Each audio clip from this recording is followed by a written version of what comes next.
Good afternoon, everyone, and welcome to the 2021 Mayor's State of the City Address. My name is Mark Madriga. It's my privilege to be your MC today.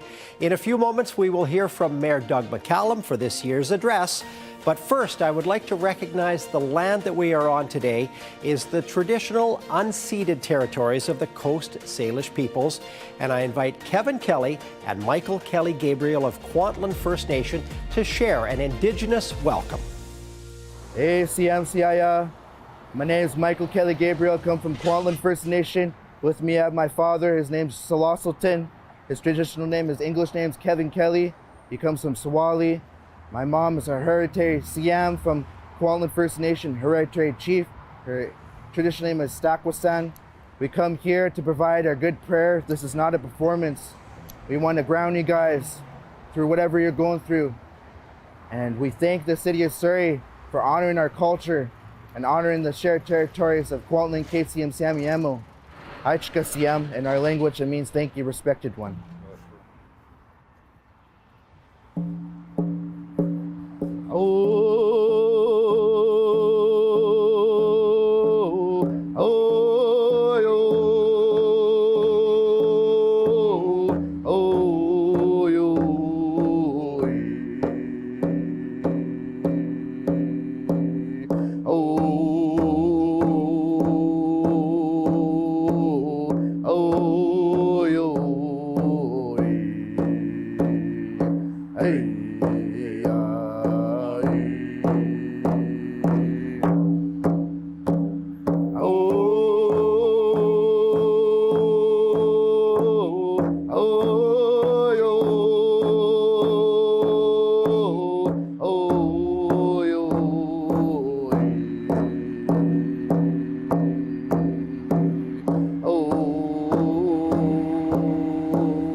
Thanks so much, Kevin Kelly and Michael Kelly Gabriel. Now, on to some fascinating things about Surrey. Despite the global crisis, Surrey businesses have exemplified Surrey's go-getter culture and tenacity. Innovative companies are getting things done well and fast to keep the world running during the pandemic and beyond. Up next, let's take a look at this video. Surrey. Surrey leads. Surrey creates. Surrey innovates. Surrey helps us here when we need that extra hand and keeps us safe when we need to be at work. We build robots that help guide us into the future and develop foods that help us save the environment. We create products that encourage recycling and help reduce waste. And when others are stuck in the past, we aren't afraid to lead the way. With technology that helps people, grows economies, and changes thinking, we're industry leaders, bold entrepreneurs, fearless innovators, forward thinkers, and change makers. And the change we create transcends our borders. Surrey leads, Surrey creates, Surrey innovates, and the future lives here.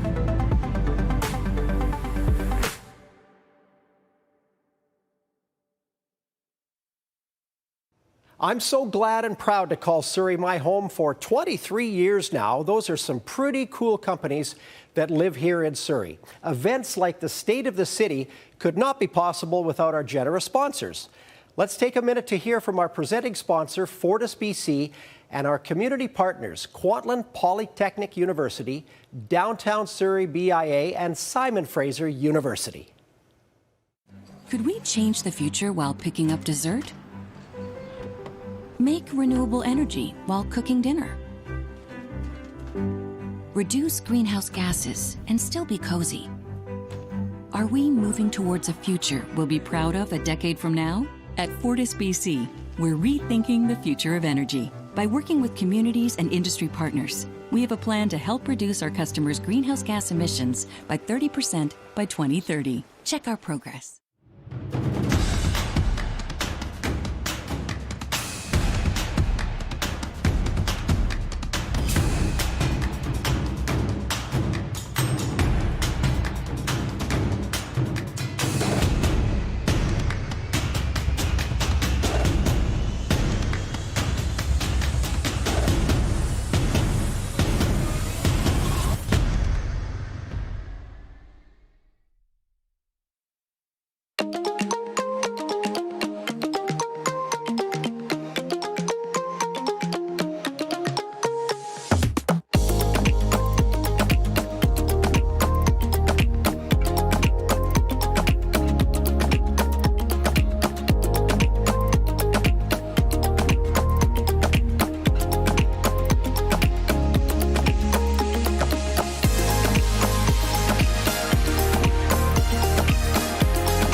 Such a great lineup of sponsors. Thank you for your continued support. At this time, I'd like to introduce Doug Slater from Fortis BC to say a few words. Good afternoon, everyone. I'm Doug Slater, Vice President of External and Indigenous Relations at Fortis BC, the province's leading energy provider. We're proud to call Surrey home, and we have hundreds of employees working and living in your community. On behalf of Fortis BC, I'd like to thank you for many years of partnership on successful projects, such as the progressive efficiency updates to many of your community facilities over the years. We're committed to being a meaningful partner in your community's transition to a lower carbon future and making progress on our target of reducing our customers' greenhouse gas emissions by 30% by 2030. We look forward to doing more together to transform BC's energy future.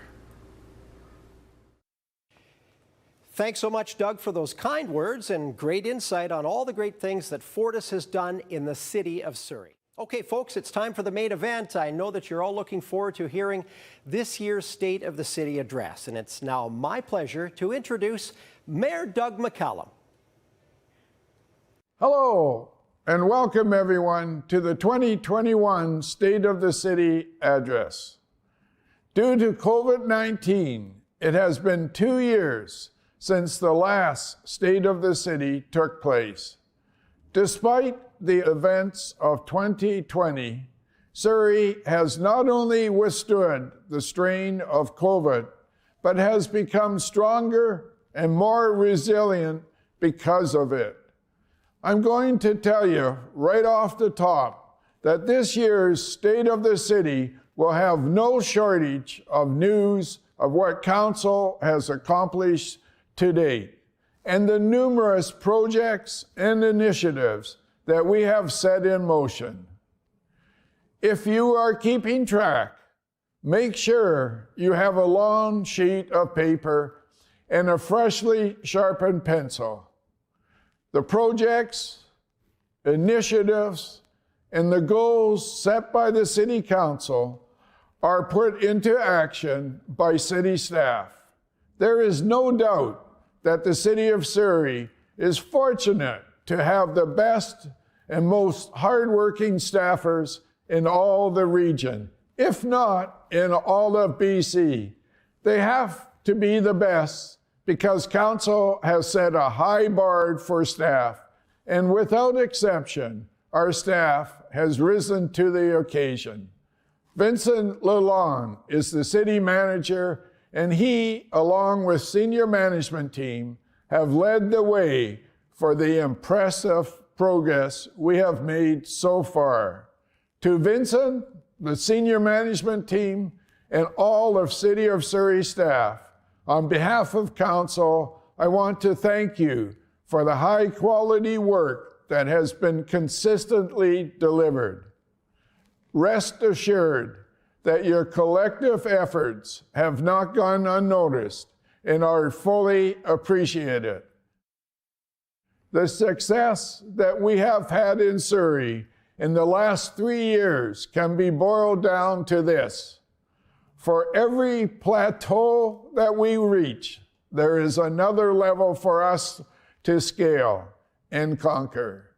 In other words, I am always looking ahead to see how we can build and propel Surrey forward. Like a perpetual motion machine, Surrey is constantly moving. Before I get to the projects and initiatives, I have to address the challenge that COVID has presented. Just over a year ago, the landscape looked completely different. A virus that was highly contagious and deadly was unleashed on the world. Life as we knew it turned upside down overnight. The COVID-19 pandemic presented challenges at every level, from young to old, from home to work. No one has been left untouched. Like the resilience that we have each shown individually in the fight against COVID, that same resilience can be applied to your city. The fiscal challenges presented by COVID was unmatched, but throughout this turbulent time, Surrey stayed the course and kept its economic house in order. We took steps to find savings whenever possible while avoiding job loss. We recognized the financial challenges that many of our residents were facing, and we took action to delay property tax payments an extra 90 days to help our residents. Whenever we could help ease the burden of our taxpayers, we did. Here are a few other examples. Waiving fees for patio expansion to help our local restaurants and pubs. Free parking around Surrey Memorial Hospital to help our healthcare workers and hospital visitors. Deferred business license late payments, and significantly reducing permit fees for developments over $25 million. When it comes to how we respond to COVID-19, the city's Emergency Operations Center, or EOC, was activated weeks before the full brunt of COVID was felt in BC. EOC was already hard at work in planning how to support citizens, businesses, and ensure employee safety in a pandemic. There's no question that we had to find a way to quickly adapt to the new reality of COVID, and we did. For our most vulnerable, the Emergency Response Center was established in partnership with BC Housing and Fraser Health. For our businesses, we created Surrey Store to Door, the region's first municipal Buy Local campaign. The results so far, more than 41,000 shoppers have visited the online retail hub. In the early days of COVID, there was a shortage of high-quality personal protective equipment, or PPE, in Canada. Our city stepped in to help fill the void with our award-winning Surrey Makes PPE program. This initiative has helped Surrey manufacturers sell $12.5 million worth of sales and support 140 jobs during the pandemic. Since its inception, the Surrey Makes PPE program has produced over 60,000 N95 equivalent face masks, 20,000 non-medical masks, 320,000 shields, 1 million liters of disinfectants and hand sanitizers. Surrey Libraries pivoted to ensure library services could be accessed from home, such as e-books and e-audio, and our library patrons made full use of it. The borrowing of e-books and e-audio rose 43% from the previous year. The number of hours of people using the library's online learning resources grew by 311%, and subscribers to the library's YouTube increased by an astonishing 775%. Not everything was digital, though. When it was safe to do so, Surrey Libraries introduced touchless takeout service for patrons who wanted to borrow an old-fashioned book. The need to get outdoors was critical for all of us. With the numerous parks we have in Surrey, we wanted to ensure our park users were in a safe environment. The Park Ambassadors program was created to patrol our busiest parks to remind and educate visitors of COVID safety protocols. Like any big Canadian city, the city of Surrey faced an economic storm like no other. When compared to other major urban centers, Surrey remained strong and viable during this turbulent time. While a bleak financial picture was presented in many other cities, Surrey's approach was steady and measured. Last year, the city did not take on any additional debt to balance the books. Furthermore, Surrey's property taxes continue to be one of the lowest in Metro Vancouver. For the third year in a row, Council has held the line on property tax increases to 2.9%. While our taxes stayed low, the appeal to build in Surrey remained high. In 2020, the city recorded $1.46 billion in building permit value, surpassing the 10-year annual average.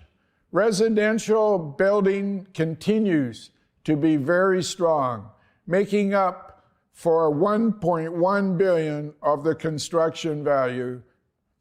Industrial building permits were just shy of a record-breaking 2019 revenue of $238 million last year. Not bad for a year marred by a pandemic. There is clearly a demand for residential buildings in Surrey that can be illustrated in the following example. The Belvedere is a 30-story, 275-unit high-rise under construction in the city center. In late March, a pre-sale was held for the units in the building, which didn't last very long. It took less than 72 hours to sell every one of the 275 units in this tower. Even the realtors selling the condos were surprised by the heavy demand and quick sellout. They say this kind of action hasn't been seen in at least 5 years. On the commercial development side, Campbell Heights is booming with a growth rate of almost 8% over the last 2 years.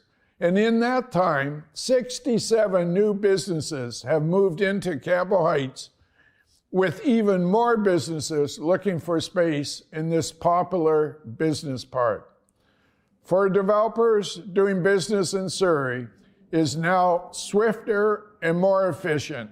The Planning and Development Department has significantly cut wait times for land development applications and permitting. Here's an example of the progress we have made on this front.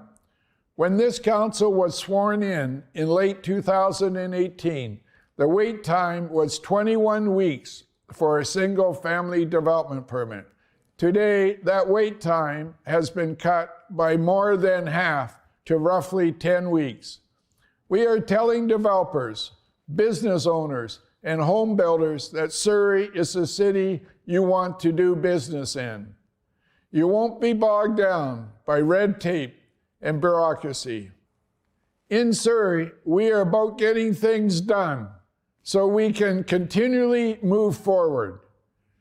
Last year, a number of permit applications were made available to be processed online.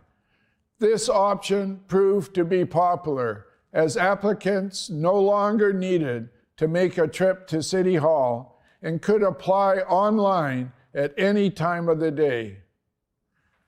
We are also helping businesses and developments succeed by offering a municipal data framework called Surrey Economic.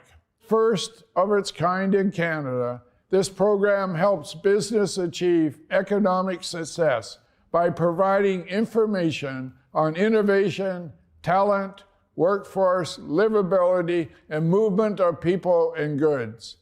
With the numerous building cranes dotting Surrey skyline and the significant companies like Amazon, Eternity Medical, Starline Windows, and Genesis Advanced Technologies locating and expanding here, it's safe to say that Surrey is a premier destination for builders and businesses, big or small.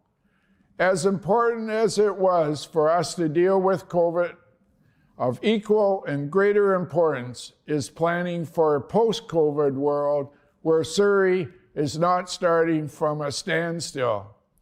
It's essential that we keep pushing ahead because Surrey continues to be the city of choice for people looking to set up shop or for people wanting to lay down its roots.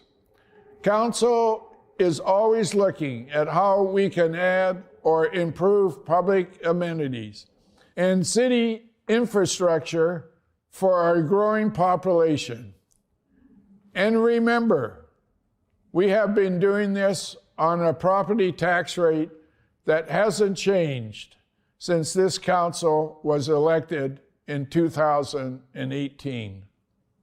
The 2021 budget was built with the future in mind. The new Surrey Invest program has been launched with 16 new capital projects that will benefit everyone who lives, works, or plays in Surrey. The fully funded projects include a new community center in Newton, a new sports complex in City Centre, and a new pickleball courts and bike park at Sunnyside. These facilities have been long overdue, and Council is changing that. All 16 of these projects will break ground or begin construction before the end of the year. Another important project that is slated to break ground this year, the First Nations Carving Centre at Elgin Heritage Park.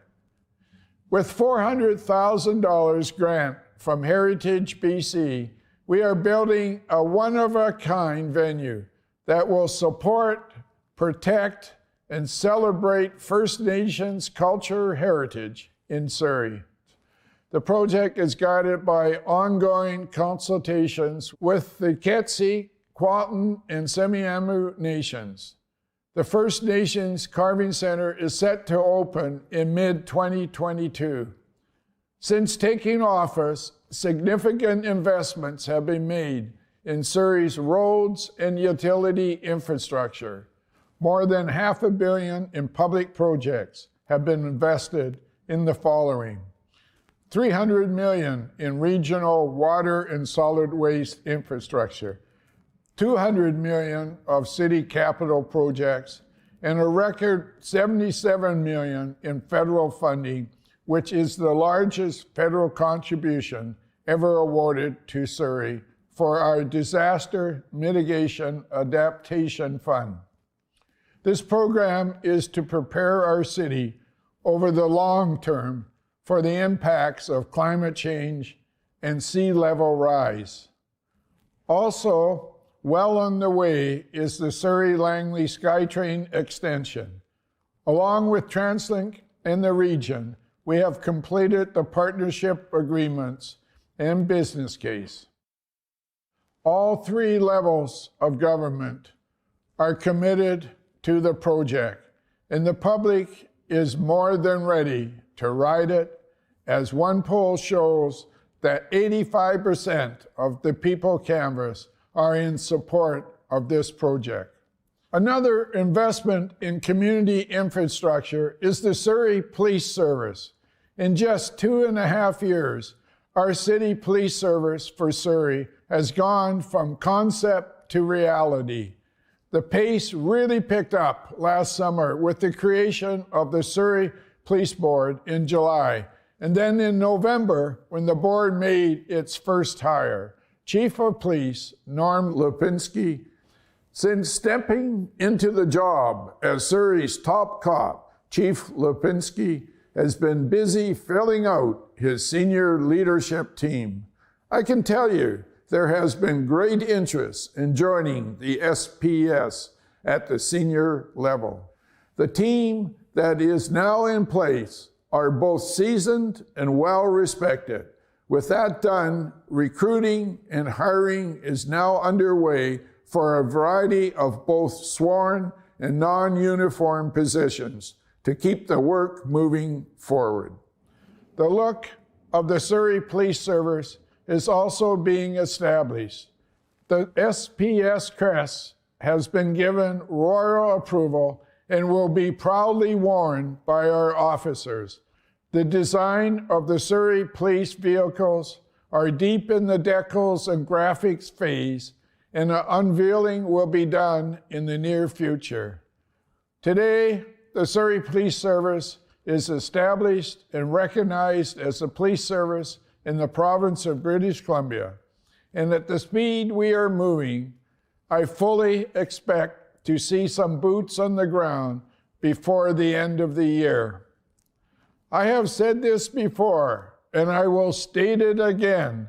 I have no quarrel with the men and women of the Surrey RCMP. They have served our city well, and they can be proud of their service.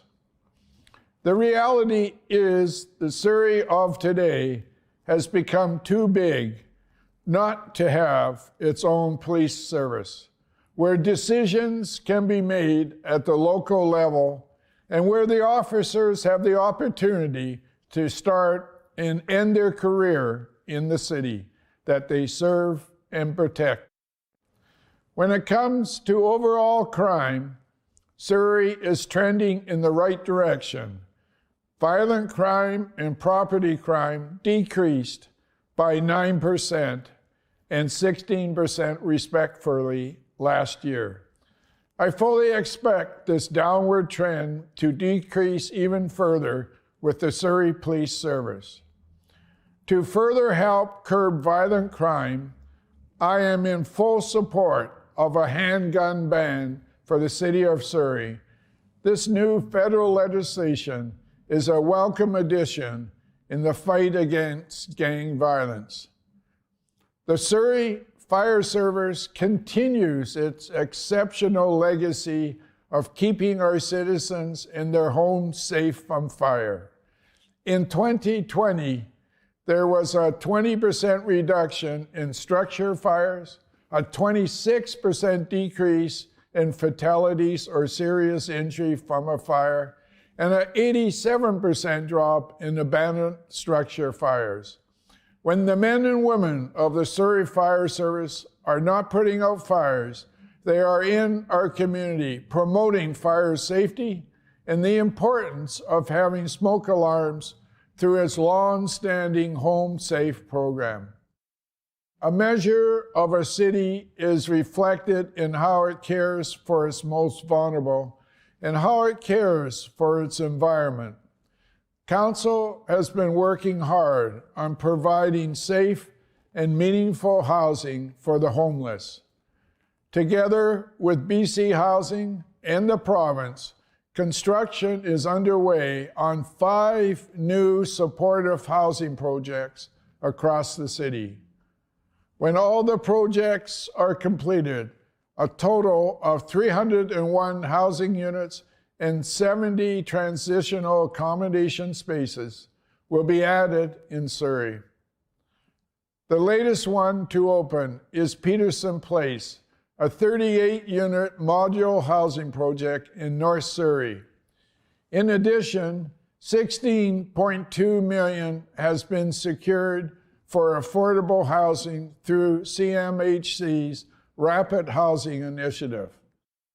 Frontline support for the homeless is represented in the work of the Police Mental Health Outreach Team. This joint effort consists of Surrey RCMP, Surrey Bylaws, and the city engineering staff. Their focus is to work with the homeless versus enforcement. This strategy is producing results. Last year, the team had made more than 3,400 referrals to supportive services. When it comes to green infrastructure for the city, I believe it is essential as our road network.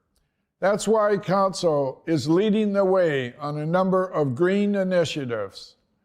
Surrey has been called the City of Parks. When you take into account how much new parkland and green spaces are added each year, I think the slogan should be amended to the City of Ever-Expanding Parks. Since 2019, Council has committed $28 million in parkland acquisition and has secured 225 acres of parkland. We have taken significant steps to increase Surrey's urban tree canopy. Last year, the city planted 3,600 shade trees and 6,500 native trees for a total of over 10,000 trees in the city. In fact, since this council took office in November 2018, the city has planted over 23,500 trees. To help protect trees from being illegally cut, Council has substantially increased the penalties for each offense. The fine for illegal cutting a significant tree has doubled to $20,000 from the previous $10,000 fine. Specimen quality tree fines are now $5,000, increased from $2,000. And for protective trees, the fine has increased from $1,000 to $3,000. Surrey has planned for the long term by approving a 10-year investment of $131 million for the city's biodiversity conservation strategy. The bioconservation strategy is the city's blueprint to preserve, protect, and enhance Surrey's valuable natural habitats. The work that we have done to improve and protect the environment is being recognized. For the second consecutive year, Surrey is a member of the Tree City of the World program. The designation identifies Surrey as a city that is committed to celebrating and maintaining and managing our urban forests. Beyond our parks and green spaces, Council has looked for other ways to build a healthy, livable, and green city. A common item that ends up in the landfills is the disposable single-use plastic bags. City Council is moving ahead in banning single-use plastic bags in Surrey, which will be put into effect very soon. With more electric cars sold in BC than anywhere else in the country, Surrey is leading the way for public charging stations, not just in the province, but for all of Canada. Currently, there are 37 Level 2 public charging stations at 15 city facilities, along with 2 fast charging locations. We will be more than doubling that by adding another 40 Level 2 public charging stations and 3 fast charging stations at 12 city facilities over the next 5 years. As well, every new building development in Surrey is now required to have a certain number of parking spaces to be EV ready.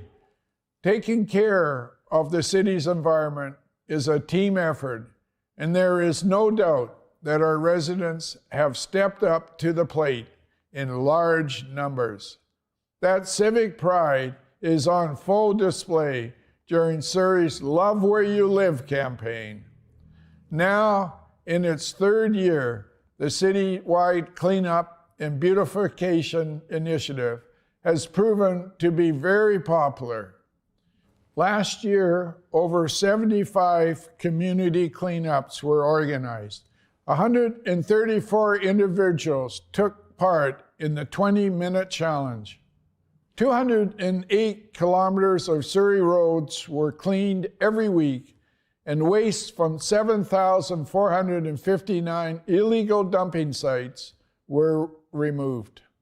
Since the campaign's inception, 7,000 bags of litter have been collected, and more than 24,000 trees and bulbs have been planted across the city.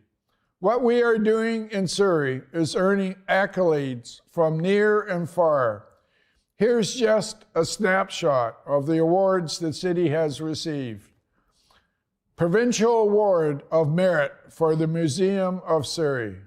Gold certification from the Rick Hansen Foundation for the North Surrey Sports and Ice Complex.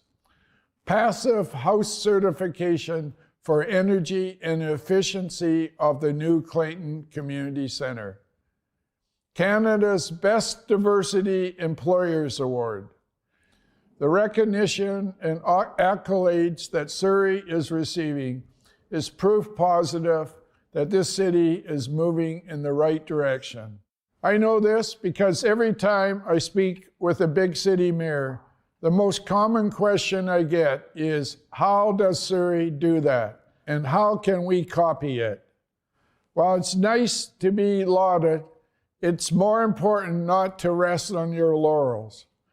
It's vital that we keep the momentum we have built up in Surrey. That's why Council is always planning ahead to keep this city moving forward.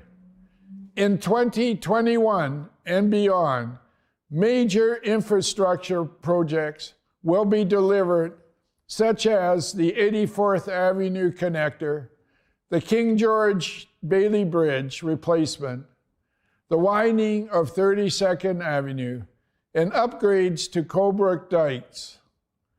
The inventory of our recreation facilities will be increased with the completion of the Newton Community Centre, the City Centre Sports Complex, and the Cloverdale Sports and Ice Complex. Long overdue improvements to Bear Creek Park that include a new covered grandstand, new turf field, and the upgrades to the popular walking and running tracks. On the south bank of the Nickelbacko River, a new riverfront park is in the works, and we will be building new trails and paths for use throughout the city.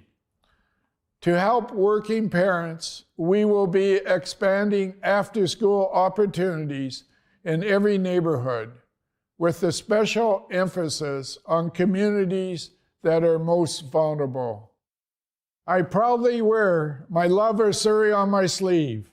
My public life started in 1993 as a Surrey City Councillor And since then, I have had the honor to be elected 4 times as mayor. Through it all, I have seen this city transform from a suburb of the Lower Mainland to the second largest city in British Columbia.